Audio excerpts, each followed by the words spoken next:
He won't be caught dead playing roads and boats. When people make him mad, he wants to punch him in the throats. Not the kind of grumpy, but he's also... Hey folks, welcome back to another segment of my top 100 games of all time. This one's going to be number 40 through 31. So we're really getting into the kind of the cream of the crop, so to speak, because these are the games that I really do enjoy playing.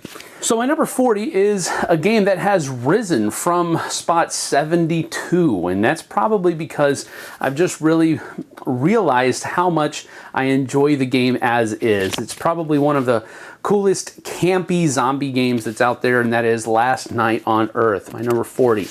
I've really enjoyed playing this game ever since I picked it up a few years ago, and I've just really had a good time playing it. Doesn't hit the table very often, but when it does, it's very fun and very thematic, very campy. I like the card-driven aspect of it. I like the simplistic nature, battling and all that kind of stuff. Very fun in my opinion. My number 40, Last Night on Earth. My number 39 has risen from number 87 2 years ago, and I don't know what it is. It's a very loud game, and I usually don't like loud games, but every time I play the game, it's very simple to teach. It's very fun. Expansions have done a lot of justice to it. So Dice Town is my number 39. Very cool poker-driven dice game where you're battling over different things that you can do in the town. Of course, the whole point is just to get the most points by the end of the game, but it's very enjoyable. Has a great little Western theme to it. The art is great, done by Piero Lalune, and it's very just one of my favorite Western themed games that's out there. So it was gonna definitely stay on my list.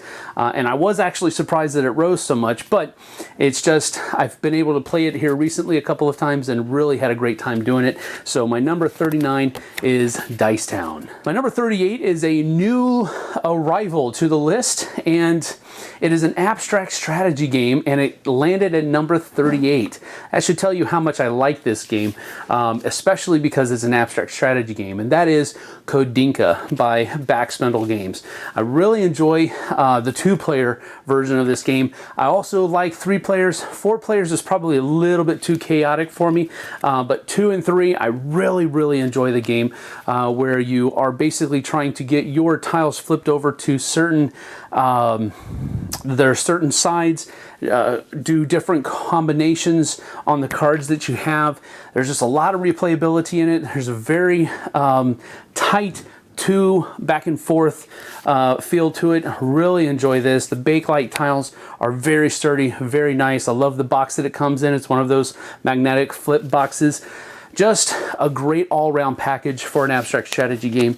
Kodinka, my number 38. My number 37 was number 83 a couple years ago, so it has risen in the ranks quite a bit.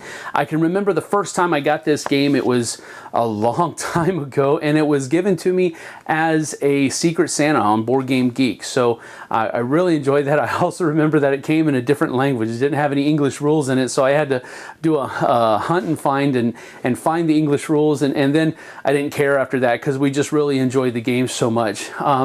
I like the newer edition of it, Cash and Guns, however, and that's the one that's making my list. Cash and Guns 2nd edition. I really enjoy the artwork, the campiness of it. I just enjoy all of the different things. Yes, you're pointing little foam guns at each other. It maybe rewards violence.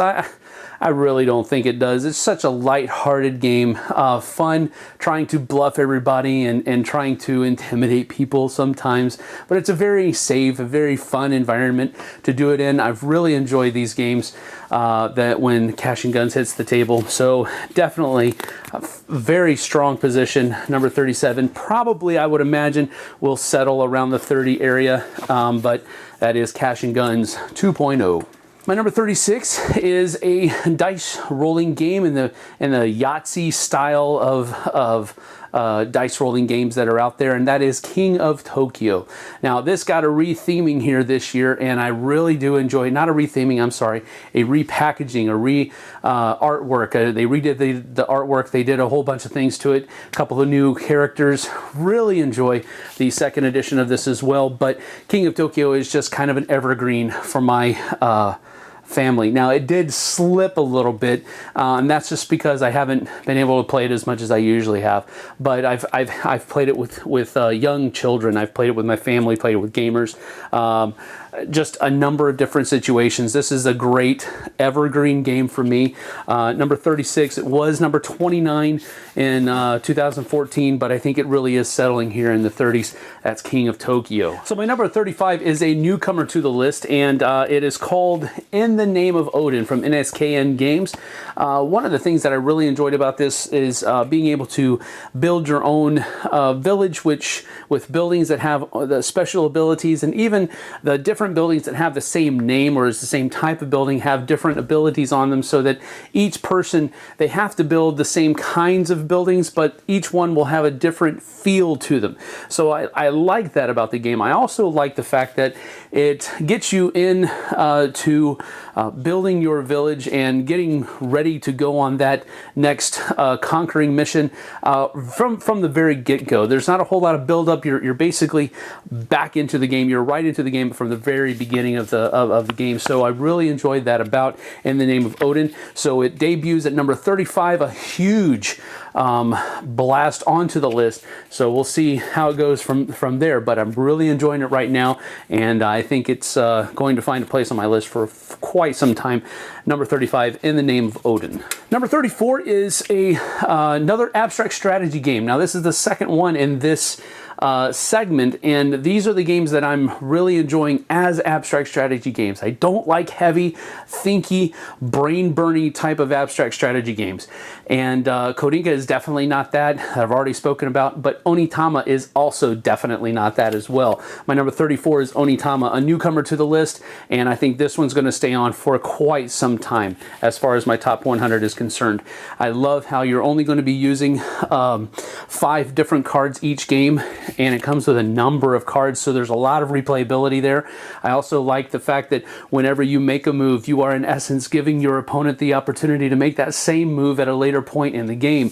And it's just being able to correctly and efficiently use the tools that are at your disposal, that are, by the way, also at the disposal of your opponent, to beat them. So if you win a game of Onitama, you're essentially beating somebody with the same tools that they had to try to beat you. And I really like that. It just makes for a very tension-filled, a very neat back and forth chess style kind of game.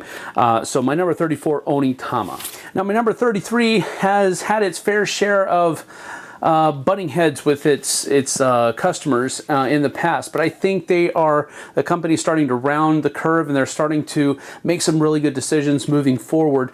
And my number 33 is a newcomer to the list. It's Dust Tactics 1947. It's a really neat game. Also has a very very quick back and forth nature to it. Set in an alternative World War II world timeline, where just a lot of different kinds of technology, a little bit of the paranormal has crept in.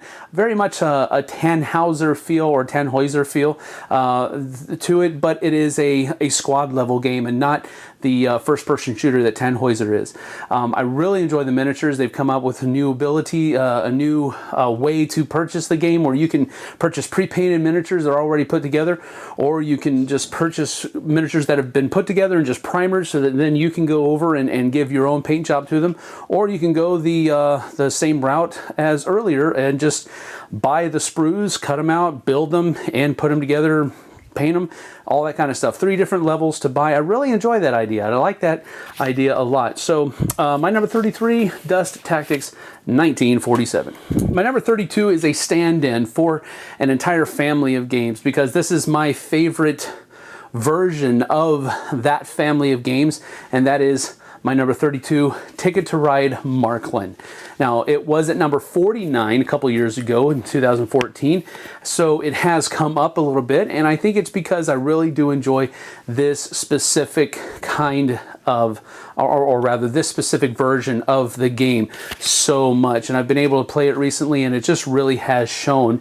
I love the passengers aspect of the game that the other iterations of Ticket to Ride don't have. My only real nitpicky thing about the game is all of the little point discs that you have to use that the passengers pick up as they go through the cities.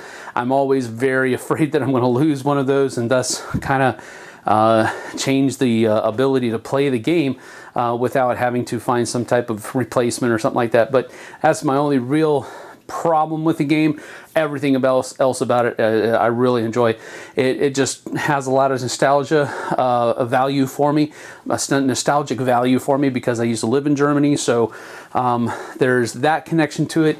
I just really enjoy the game. The cards, the different train cards, each one is different, and that's just a major cool thing for me as well. So my number 32 was number 49, came up a little bit this year, and that is Ticket to Ride Markland. My number 31, the last one for this segment, was at number 13 last year, so it has fallen a bit, but really that can only be attributed to the lack of playtime that I've had with it. It just came out with a new version, a third edition for Fury of Dracula, and I really do enjoy the third edition. I was not on board with the box art. I thought it was very dry, very looked like a B-type Dracula movie, which I wasn't very happy with at all. The board, though, and all of the cards that come in the game, that kind of made up for the outside of the box. So I really do enjoy the third edition. Yes, it did slip, but like I said already, that's more attributed to the lack of playtime than anything else. I still really enjoy the game. This is one of my favorite one versus all types of games where one person is Dracula, the other people are the hunters hunting Dracula, and there's the tension that and the timing that this game has. You have to find Dracula at just the right time and attack him with just the right stuff, and hopefully you can pull out the win, and even still then you might not, so he might get away from you. It's just a really tension-filled game, one that I really enjoy a lot. My number 31, Fury of Dracula. So that is my number 40 through 31. I really do appreciate you guys taking the time to watch these. I hope that you're having fun in the comments sections, because I love talking to you guys there as well, so we can talk about what you would have picked and why I picked what I picked and all of that kind of stuff. So I am really enjoying making this list. I hope you guys are enjoying watching it. We'll see you guys on the flip side. Thanks so much for watching the Dice Tower videos. Find more great videos and reviews, as well as our top-rated audio podcast at Dicetower.com. You can also find other great shows at Dicetowernetwork.com. I'm Eric Summerer, and you've been watching The Dice Tower. The Dice Tower is sponsored by Cool Stuff Inc., where you can find great games for great prices. Cool stuff in stock. Check them out at CoolStuffInc.com.